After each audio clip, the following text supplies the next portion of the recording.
하나님 말씀 요한계시록 19장 10절입니다. 요한계시록 19장 10절 말씀입니다. 찾으셨으면 같이 합독해 올리겠습니다. 요한계시록 19장 10절입니다. 합독합니다. 그가 그 발 앞에 엎드려 경배하려 하니 그가 나더러 말하기를 나는 너와 및 예수의 증거를 받은 내 형제들과 같이 된 종이니 삼가 그리하지 말고 오직 하나님께 경배하라. 예수의 증거는 대언의 영이라 하더라. 아멘. 오늘 함께 나누고자 하는 말씀의 제목은 앞에 보시는 대로 예수의 증거는 대언의 영이라. 사도 요한이 요한계시록을 보고 있었습니다. 그 계시를 보는 마지막 즈음에 이제 이르게 되어서 요한계시록 19장 부분에 이제 오게 됐습니다. 이때 사도 요한이 계시를 보여주고 있던 천사에게, 그러나 요한계시록은 아버지 하나님께서 아들 예수님에게 주시고 아들께서는 그 종들에게 보이시려고 천사를 시켜가지고 사도 요한에게 계시를 보여준 게, 그리고 사도 요한이 그걸 받아가지고 기록해서 우리가 이제 이어받게 된 게 바로 요한계시록입니다. 그래서 사도 요한은 천사를 통하여서 마지막 때에 될 일들, 이후에 마땅히 속히 될 일들을 계시로 보고 있었던 것이었습니다. 그래서 요한계시록 19장에 이제 그 계시록이 마무리될 즈음으로 이제 점점 가까워지고 있는데, 사도 요한이 계시를 보여주고 있던 그 천사에게 엎드려 절하려고 경배하려고 했습니다. 그때 천사가 이야기하기를 그러지 말아라. 나에게 엎드려 경배하지 말고 오직 누구께만 경배하라. 오직 하나님께 경배하라. 이렇게 했습니다. 천사도 나도 그냥 하나님께 쓰임받는 그런 존재일 뿐인데 나는 경배의 대상이 아니다. 그렇게 했죠. 그 대신에 오직 하나님께만 경배해라 라고 이렇게 천사가 알려주었습니다. 그리고 마지막에는 예수의 증거는 대언의 영이라 라고 하는 아주 중요한 말씀을 천사가 사도 요한에게 알려주었고, 요한이 이걸 받아 기록해서 우리가 지금 이 시간 보고 있습니다. 예수의 증거는 대언의 영이라고 그랬습니다. 이게 문장이 조금 직관적으로 받아들여지지 않을 수 있는데 이게 무슨 의미냐면, 예수님은 어떤 분이시냐면 예언대로 모든 것을 이루시는 분이라는 뜻이기도 합니다. 예수님께서는 증거하시는 분이에요. 뭘 증거하시는 분이냐면 아버지 하나님께서 미리 선지자들을 통하여서 말씀하여 놓으신 그런 예언, 그러니까 여기서 대언이라는 게 달리 말하면 예언이나 같은 의미입니다. 예언이나 대언이나 같은 의미예요. 예수님께서는 뭘 증거하시려냐면 하나님께서 선지자들에게 말씀하신 모든 것을 예수님은 증거하시는 분이라는 뜻입니다. 그래도 조금 이해가 조금 어려울 수도 있는데 더 쉽게 설명하면 예수님은 하시는 모든 일이 아버지 하나님께서 선지자를 통해서 하신 말씀대로만 하시는 분이라 이겁니다. 예수님은 선지자들에게 예언하신 대로 모든 것을 이루시는 분입니다. 예수님은 아버지 하나님께서 선지자들을 통해서 예언하여 놓으신 것을 이루시면서 증거하시는 분이라는 그런 의미입니다. 또 반대로 뒤집어 생각하자면 예수님을 알고 싶다면 뭘 알아야 하느냐면 예언을 알아야 한다는 그런 의미이기도 합니다. 예수님을 증거하는 사람이 또한 되고 싶다면 예언의 말씀을 알아야 한다는 그런 의미이기도 합니다. 이 문장만 보면 이 구절만 보면 좀 어려울 수 있는데, 예수님께서 어떻게 예언을 증거하셨는지, 어떻게 예수님께서 예언대로 그 모든 발걸음을 걸어가셨는지 시간 복음서를 통해서 같이 살펴보도록 하겠습니다. 우리 같이 찾아볼까요? 누가복음 24장 말씀 찾아보겠습니다. 누가복음 24장, 우리 학생들이 오늘 암송하여 가지고 올려드린 그 성경 구절입니다. 누가복음 24장 같이 찾아보겠습니다. 누가복음 24장에는 예수님께서 부활하신 그 일에 대하여서 기록이 되어 있습니다. 예수님께서 우리를 위하여서 십자가에서 살이 찢기시고 피를 흘리사 죽음을 당하셨습니다. 그것은 내가 죽어야 할 죽음이었지만 예수님께서 나 대신하여서 죄 없으신 분께서 사람의 몸을 입고 오셔가지고 내 대신에 십자가 위에서 분명히 죽어주셨습니다. 예수님께서 죽으셨고 장사되셨습니다. 그런데 이제 금요일 날 예수님께서 십자가에 못이 박히시고 죽으셨습니다. 그리고 장사되셨습니다. 토요일에는 오롯이 예수님께서 무덤 안에 계셨고요. 그리고 나서 그 당시에는 토요일이 안식일이었기 때문에 어디를 잘 돌아다니지 않았습니다. 그리고 토요일이 지나고, 그러니까 구약의 그 율법의 안식일을 지나고 나서 예수님을 따르던 여인들이 예수님의 시체에 향품을 발라드리고자 예수님의 무덤에 찾아가는 일이 있었습니다. 그런데 무덤으로 가까이 가보니까 무덤이 세상에 그 무덤을 막고 있던 그 돌이 굴려져 가 있고 무덤 안에는 예수님의 시체가 보이지를 않는 겁니다. 당황했습니다. 그런데 예수님께서 부활하셨다는 사실이 이제 여인들뿐만 아니라 제자들에게도 점점 알려지게 된 것입니다. 그 과정이 이제 누가복음 24장에 기록이 되어 있습니다. 예수님께서 분명히 죽음을 이기시고 사흘째 되는 날에 바로 우리가 이렇게 예배드리고 있는 이 주일 새벽에 예수님께서 분명히 부활하셨습니다. 죄와 사망의 권세를 모두 다 예수님께서 뚫고 이기시고 분명히 죽음 가운데서 사망 가운데서 예수님께서 부활하셨습니다. 장사 되셨던 그 무덤을 완전히 비워두시고 예수님께서 그 죽으셨던 그 몸이 날 위에 찢기시고 날 위에 피 흘리셨던 그 몸이 예수님께서 분명히 부활하셨던 것입니다. 부활하셔가지고 그 부활하신 모습을 이제 제자들에게 또 따르던 사람들에게 예수님께서 나타내어 보여주시는 일이 있었습니다. 13절 말씀을 보겠습니다. 그날에 저희 중 둘이 예수님을 따르던 제자 중에 두 사람이 예루살렘에서 25일이 되는 엠마오라 하는 촌으로 가고 있었습니다. 이제 예루살렘에서 얼마쯤 떨어져 있는 엠마오라고 하는 촌으로 어떤 예수님을 따르던 두 사람이 가고 있었습니다. 14절에 이 모든 된 일을 서로 이야기하더라. 이 사람들은 예수님을 믿고 따르던 사람들이었습니다. 분명히 예수님을 구원자, 구속자로 바라고 믿었던 사람들입니다. 근데 당장에는 좀 이해가 안 되는 겁니다. 분명히 하나님의 아들이신 걸 내가 믿었고 그분께서 우리를 구원할 분이시라는 것도 내가 확실했는데 그분께서 죽어버리신 겁니다. 그래도 들리기로는 누구는 뭐 시체가 없어졌다, 뭐 예수님께서 부활하셨다. 근데 자기들은 그게 도무지 아직은 이해도 안 되고 믿어지지도 않는 상태였어요. 그러니까 굉장히 심적으로는 처져 있기도 하고 또 한편으로는 방황하고 있는 그런 상태에 있었던 이 두 제자였습니다. 엠마오로 가고 있었습니다. 이 모든 된 일을 서로 얘기하고 있었죠. 15절에 저희가 서로 이야기하며 문의할 때 예수께서 가까이 이르러 저희와 동행하시나 부활하신 예수님께서 이 두 사람에게 옆에 나타나셔서 같이 길을 가고 계셨습니다. 앞에 보이는 이 그림과 같이요. 예수님께서 이 사람들 엠마오로 가는 촌으로 가고 있는 이 두 사람에게 예수님께서 호련히 옆에 나타나셔가지고 같이 길을 가시게 된 거였습니다. 근데 16절에 저희의 눈이 가리워져서 그인 줄 알아보지 못하거늘. 그래서 사람이 눈을 열어주지 않으시면 내 앞에 예수님이 계셔도 알아볼 수 없는 거예요. 모든 것이 다 주님께서 은혜로 해주셔야만 되는 겁니다. 17절 예수께서 이르시되 너희가 길 가면서 서로 주고받고 하는 이야기가 무엇이냐? 예수님께서 물으셨죠. 두 사람이 슬픈 빛을 띠고 머물러 서더라. 얼굴이 너무 슬픈 빛에 휩싸여 있었던 겁니다. 18절에 그 한 사람인 글로바라 하는 자가 대답하여 가로되 글로바라 하는 사람이 예수님을 따르던 제자였어요. 그리고 성경에 보면 글로바의 아내도 나옵니다. 그래서 글로바라 하는 이 사람이 엠마오로 가다가 예수님의 물으심을 듣고서 대답했습니다. 당신이 예루살렘에 우고하면서 근일 거기서 된 일을 홀로 알지 못하느냐? 그러니까 눈앞에 예수님이 계신데도 알아보지 못한 채 오히려 예수님을 막 이렇게 면박 주듯이 하는 거였습니다. 아니 예루살렘에 사는 사람이 요 며칠 새에 되어진 일도 모르고 있단 말이야. 그렇게 하는 거였습니다. 19절에 가라사대 무슨 일이뇨? 예수님 또 아무것도 모르시는 것처럼 무슨 일인데? 이렇게 물어보셨어요. 가로되 나사렛 예수의 일이니 그는 하나님과 모든 백성 앞에서 말과 일에 능하신 선지자연을 우리 대제사장들과 간원들이 사형 판결에 넘겨주어 십자가에 못 박았느니라. 되어진 일을 이야기했고요. 그리고 21절에 자기들의 믿음이 어떠한지 이렇게 또 말하고 있습니다. 우리는 이 사람이 이스라엘을 구속할 자라고 바라노라. 그러니까 이 사람들은 정말 예수님을 구원자, 구속자로서 믿고 있었던 것이었습니다. 그런데 예수님께서 죽어버리신 거예요. 당황하고 있었죠. 이뿐 아니라 이 일이 된 지가 사흘째요. 또한 우리 중에 어떤 여자들이 우리로 놀라게 하였으니 이는 저희가 새벽에 무덤에 갔다가 그의 시체는 보지 못하고 와서 그가 살으셨다 하는 천사들의 나타남을 보았다 하니라. 24절 또 우리와 함께한 자 중에 두어 사람이 무덤에 가 베드로와 요한이 무덤에 가봤었거든요. 과연 여자들의 말한 바와 같음을 보았으나 예수는 보지 못하였느니라 하거늘. 그렇게 이제 말을 이어갈 때 예수님께서 대답해 주셨습니다. 25절에 예수님께서 뭐라고 말씀하셨느냐?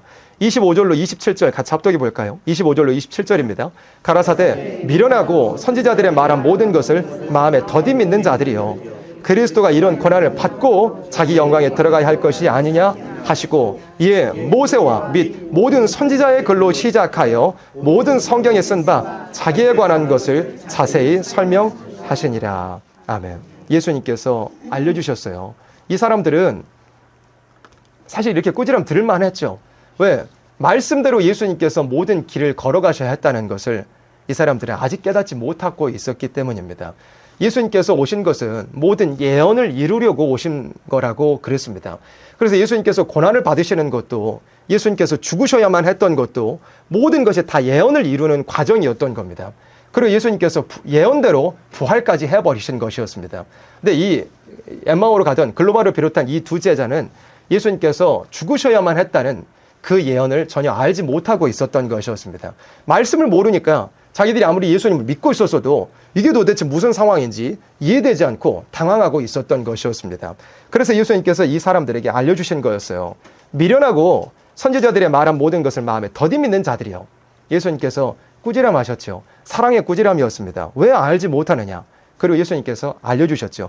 그리스도가 이런 고난을 받고 자기 영광에 들어가야 할 것이 아니냐 하시고, 고난을 거쳐서, 그러니까 예언대로 십자가 고난을 거쳐서 부활의 영광에 이르러야 할 것이 아니냐. 27절, 이에 모세와 및 모든 선지자의 글로 시작하여 모든 성경에 쓴 바 자기에 관한 것을 자세히 설명하시니라 그랬어요. 예수님께서 자기가 죽으셔야 됐던 것들, 죽으셨던 것, 그리고 예수님께서 또한 부활하셔서 나타나신 거, 이거 전부 다 예언대로 이루어진 일이라고 글로바를 비롯한 이 두 제자에게 예수님께서 친히 설명하여 알려주신 것이었습니다. 그래서 예수님은 어떤 분이시냐면 예언을 이루기 위해서 오신 분입니다. 예언을 성취하기 위하여서 오신 분입니다. 또한 예수님의 자기를 향한 증거도 뭐냐면 선지자들의 글을 가져다가 자신을 증거하셨던 것이었습니다. 그래서 이 글로바와 다른 한 제자가 예수님을 그대로 모시고 엠마오라고 하는 곳까지 갔습니다. 같이 식사하는 도중에 이 두 사람의 눈이 확 열려가지고 예수님인 것을 알아보게 됐습니다. 그런데 예수님께서는 금세 호련히 어디로 또 사라져버리시고 말았습니다. 그런데 이 두 제자가 이제 마음이 뜨거워지게 됐어요. 슬픈 마음들이 이제 다시 확 회복되게 돼버렸어요. 말씀을 듣고 나니까 선지서의 말씀, 예언의 말씀을 가지고서 예수님을 증거하는 그 말씀을 예수님으로부터 직접 듣고 나니까 이 모든 것이 반드시 이루어졌어야만 됐던 일이었구나. 그래서 예수님께서 죽으셨구나. 그래서 예수님께서 내 앞에 부활하셨구나. 깨달아지니까 마음이 막 불붙듯이 일어나게 됐습니다. 그래서 엠마오라고 하는 곳에 갔다가 금세 다시 돌이켜가지고 예루살렘으로 가서 자기들이 예수님을 만났던 것을 다른 제자들에게 증거하게 되었던 것이었습니다. 그리고 또 말씀을 이어보겠습니다. 36절입니다. 이 말을 할 때, 그러니까 엠마오로 가던 그 두 제자가 예루살렘으로 돌아가서 우리가 예수님 만났다. 부활하신 예수님 만났다. 이렇게 전하고 있었습니다. 36절. 이 말을 할 때 예수께서 친히 그 가운데 서서 가라사대. 제자들이 모여 있었어요. 사도들을 비롯해서. 꽁꽁 숨어 있기도 했습니다. 문 걸어 잠그고요. 그런데 예수님께서 나타나셔가지고 호련히 나타나셔서 말씀하신 거예요. 너에게 평강이 있을지어다 하셨습니다. 37절, 저희가 놀라고 무서워요. 그 보는 것을 뭘로 생각했어요? 영으로 생각했어요. 영으로 생각했다는 건 유령으로 생각했다는 겁니다. 예수님 죽으셨는데 너 눈앞에 지금 나타나는 분은 누구지? 예수님의 유령이 나타났나? 이리 생각하고 있었던 거였습니다. 38절, 예수께서 가라사대 어찌하여 두려워하며 어찌하여 마음에 의심이 일어나느냐? 내 손과 발을 보고 나인 줄 알라. 또 나를 만져보라. 영은 뭐가 없어요?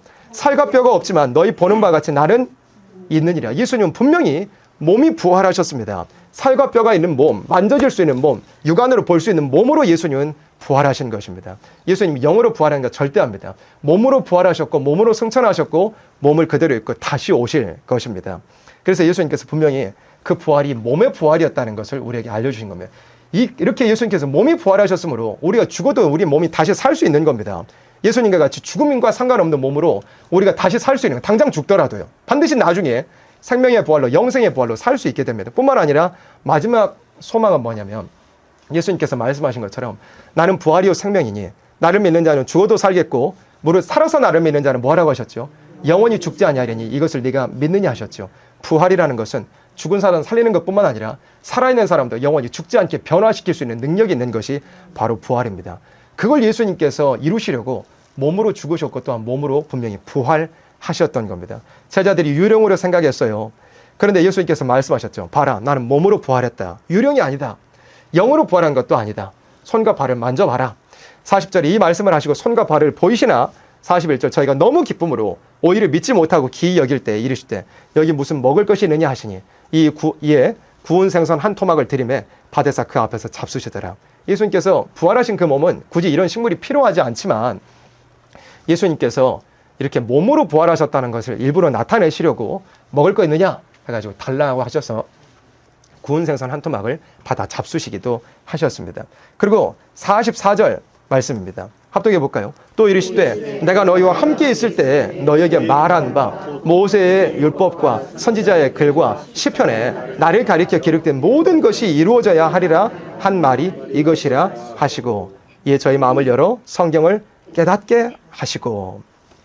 예수님께서 제자들에게 예루살렘에서 또 나타나셔가지고 이와 같이 똑같은 방식으로 자신을 증거하셨습니다. 뭘로요? 모세의 율법과 선지자의 글과 시편에, 그러니까 구약 성경에 예수님을 향하여 기록된 모든 예언들이 이와 같이 이루어져야 하리라 한 것대로 나는 죽었고 또한 부활했다. 이렇게 자신의 죽음과 부활을 구약의 선지자들이 예언을 가지고 예수님께서 증거하신 것이었습니다. 그리고 마음을 열어가지고 성경을 깨닫게 해주셨습니다. 46절 또 이르시되 이같이 그리스도가 고난을 받고 제3일에 죽은 자 가운데서 살아날 것과, 예수님께서 이렇게 예언대로 고난을 받고 죽으셨죠. 다시 살아날 것이죠. 그 예언대로 이루셨다 이겁니다. 그 다음 47절에 또 그의 이름으로 죄사함을 얻게 하는 회개가 예루살렘으로부터 시작하여 모든 족속에게 전파될 것이 기록되었으니 너희는 이 모든 일의 증인이라. 그리고 또 너희들이 이루어야 할 예언들도 있다고 예수님께서 사명을 맡겨주신 것이었습니다. 그래서 예수님께서 오셨던 것은 다 예언을 이루려고 오신 것이었습니다. 앞에 화면 보고서 빠르게 한번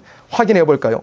예수님께서 잉태되신 거 처녀 마리아를 통해 잉태되셨습니다. 이사야 7장 14절에 예언되어 있었습니다. 처녀가 잉태하여 아들을 낳아야 된다고요. 그래서 마리아에게 천사가 나타나서 네가 예수님을 잉태하게 될 거다. 하나님의 아들이 잉태하게 될 거다. 예언대로 이루어졌습니다. 예수님께서 어디에서 태어나셨나요? 베들레헴에서 태어나셨습니다. 예수님 태어나시기 700년 전에 미가 5장 2절에 예언되어 있었습니다. 베들레헴에서 이스라엘을 다스릴 자가 나올 것이라고요. 예수님께서 태어나신 후에 그 헤로드 왕의 압박을 인하여서 애굽으로 도피하시게 되었습니다. 그것도 호세아 11장 1절에 예언되어 있습니다. 내가 사랑하여 내 아들 애굽에서 불러내었거늘. 예언대로 이루셨다 그랬잖아요. 이는 주께서 선지자로 말씀하신 바 애굽에서 내 아들을 불렀담을 이루려 하심이니라. 예수님께서 세례 받으신 것도 마찬가지입니다. 이사야 42장 1절에 예수님 세례 받으셨잖아요. 성령께서 비둘기 같은 형상으로 임하셨습니다. 예언된 대로였어요. 내가 나의 신을 아들에게 예수님께 주었은지요 그가 이방의 공의를 베풀리라 한 이 예언대로 이루어진 일이었습니다. 예수님께서 갈릴리에서부터 복음을 전파하기 시작하셨죠. 물이 변하여 포도주되는 그 기적도 갈릴리 가나에서 예수님께서 처음 행하신 것이었습니다. 예언되어 있었습니다. 예수님께서 오셔가지고 이방의 갈릴리를 영화롭게 하실 것이라고 예언되어 있었습니다. 그래서 예수님께서 갈릴리 나사렛에서 자라나셨고 갈릴리에서부터 복음 전파하셨고 갈릴리에서부터 기적을 행하셨던 것이었습니다. 전부 예언대로였습니다. 예수님께서 성전에 가셔서 노끈으로 채찍을 만들어가지고 성전에서 장사하는 것들 다 뒤집어 엎어버리셨습니다. 그것도 예언되어 있었다고 그랬어요. 시편 69편 9절에 주의 집을 위하는 열성이 나를 삼킨다는 그 예언대로 예수님께서 성전을 청소하셨던 것이었습니다. 또 예수님께서 죄인들 찾아가 용서하시고 병자들 찾아가 고치신 것도 이사야 42장 3절에 상한 갈 때 꺾지 않는다, 꺼져가는 등불 끄지 않는다는 예언대로 예수님께서 이루셨던 것이었습니다. 예수님께서 십자가에 못 박히시는 그 주간에 나귀 새끼를 타고 예루살렘에 입성하셨습니다. 6월 절기가 가까운 때였습니다. 이것도 예언되어 있었습니다. 예수님께서 제자들에게 명령하셨죠. 나귀 새끼를 풀어가지고 와서 내가 타게 해라. 예언되어 있었습니다. 스가랴 9장 9절에요. 너의 왕은 겸손하여가지고 나귀를 타나니 나귀의 작은 것 곧 나귀 새끼를 탈 거라고 이미 예언되어 있었던 것입니다. 유다가 배반할 것도, 가룟 유다가 배반할 것도 예언되어 있었어요. 시편에요. 나의 신뢰하는 바 내 떡을 먹던 나의 가까운 친구도 나를 대적하여 그 발꿈치를 드러나이다 한 예언대로 같이 그 상에서 떡을 떼던 그 가룟 유다가 배반해가지고 예수님이 팔리시게 됐습니다. 다 예언대로였어요. 예수님께서 팔리신 그 몸값도 은 30이었죠. 스가랴 성경에 예언되어 있었습니다. 예수님께서 날 위해 죽으신 것도, 나무 십자가에 달리셔야만 했던 것도 신명기 21장에 예언되어 있었어요. 저주받아 죽어야 될 자는 나무에 달아 죽이라고 하셨습니다. 율법대로요. 그래서 예수님께서 날 대신하여 나무 십자가에 저주받은 자로서 못이 박혀 죽어주신 것이었습니다. 전부 예언대로였습니다.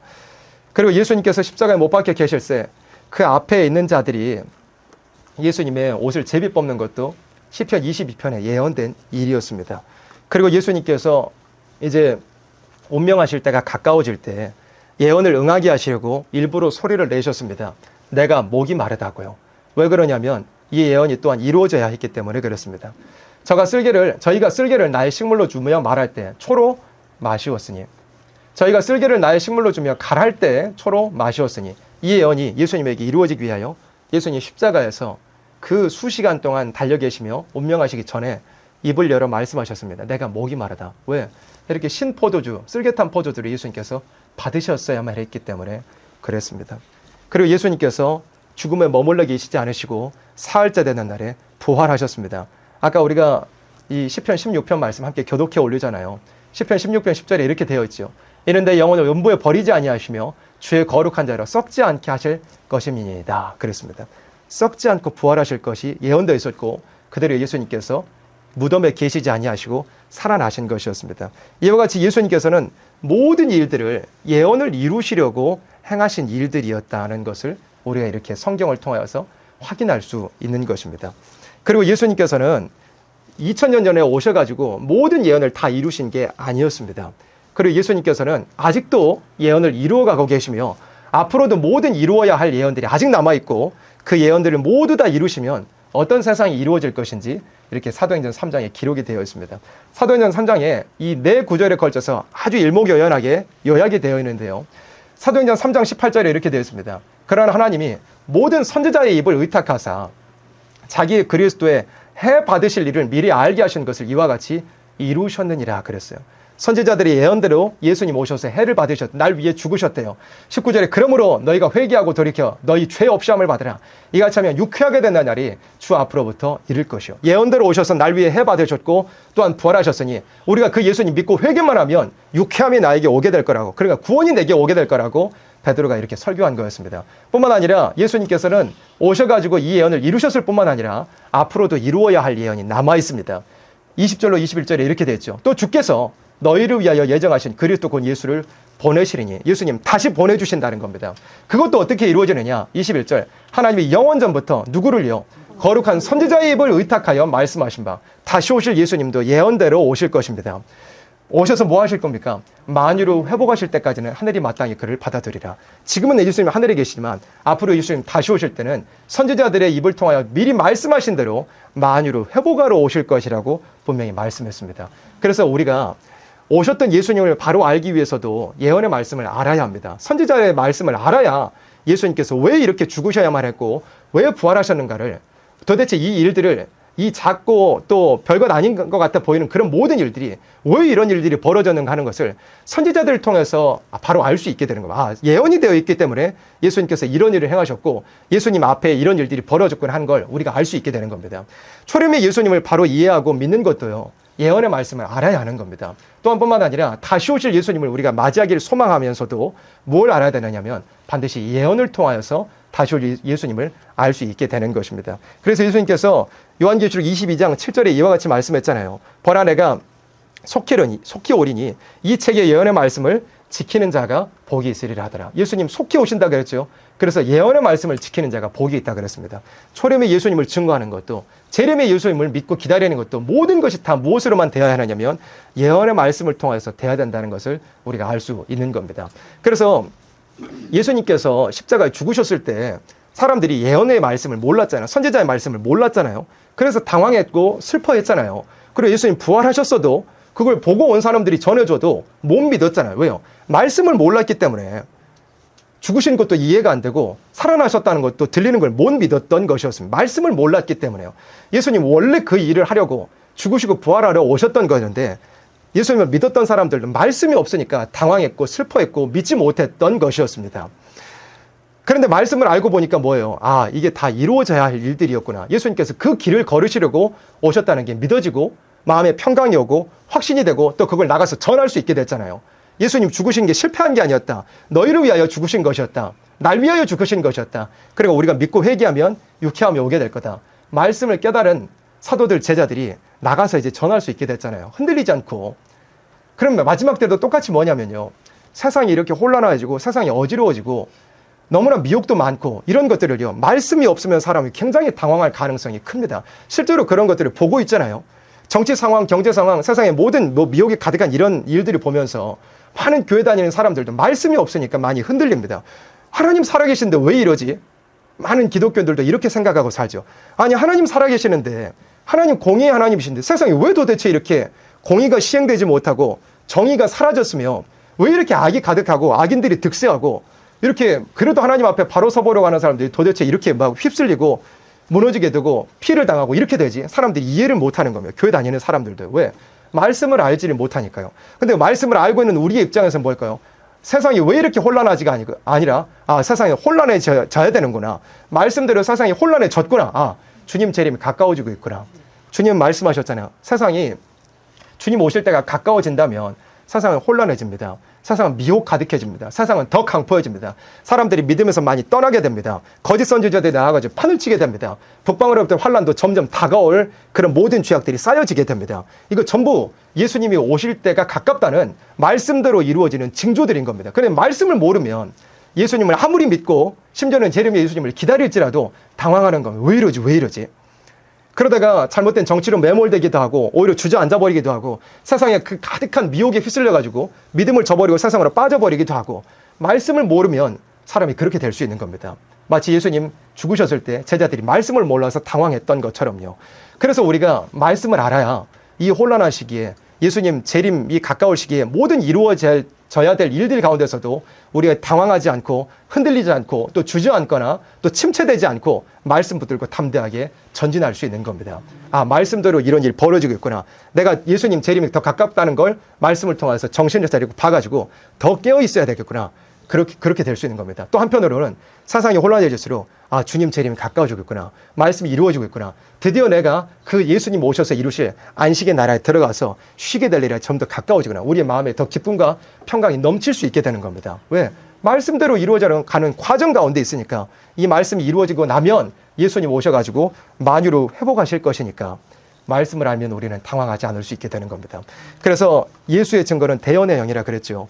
예수님은 예언을 이루려고 오셨던 분이고 또한 다시 오실 때도 예언을 이루려고 오시는 것입니다.